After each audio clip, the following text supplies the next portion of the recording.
Hi everybody, this is Dan O'Connor, and this is lesson number 6 in Energy Vampire Slang 101. Communication training with Dan O'Connor. Today's lesson is from Chapter 4, page 34, and you'll also be using the flashcard that comes with the Energy Vampire Slang course in the back of the workbook. And if you don't have those, you can either buy them using the links below or follow along with today's lesson and make your own flashcards. You ready? You're in a meeting. You're with your coworkers and your boss's boss. And your boss says something to you or about you that makes you so mad that you are about to explode, but you don't want to explode in front of everybody. Or your boss says something to you that makes you feel so terrible, you feel like you're about to burst into tears and you don't want to do that. What do you start saying to yourself so that you don't cry or you don't burst into tears? Whichever one seems to be more like you. You ready? What would you start saying?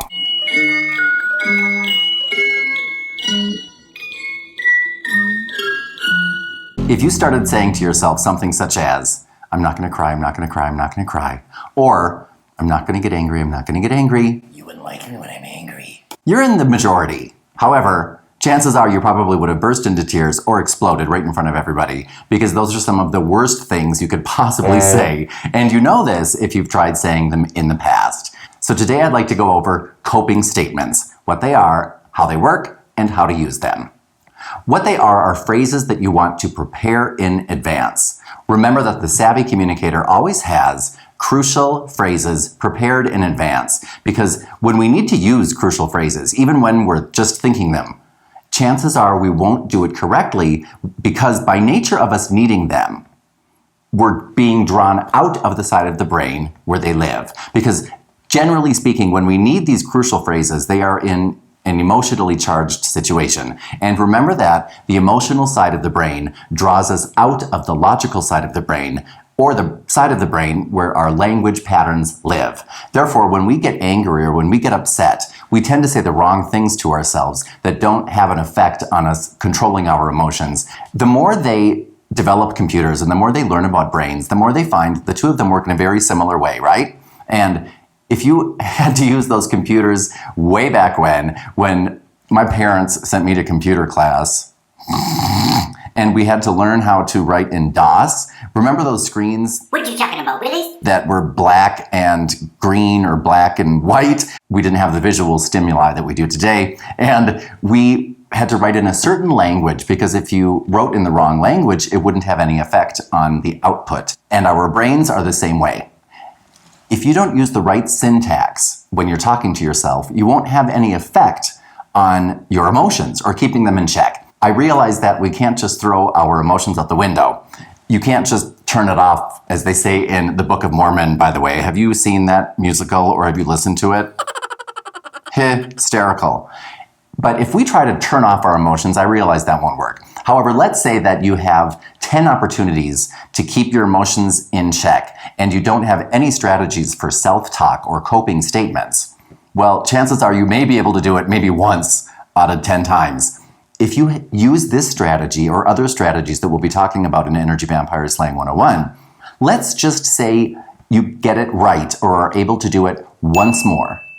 That's twice as much, and that's way more than the average communicator who has no strategy, therefore no advantage over those who do.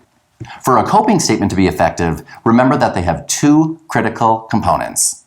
Number one, they're positively phrased. Number two, they're in the present. What that means is, when I say positive, I don't mean like, oh, everybody likes me. I'm wonderful. I like myself. It means you say what you are, not what you're not.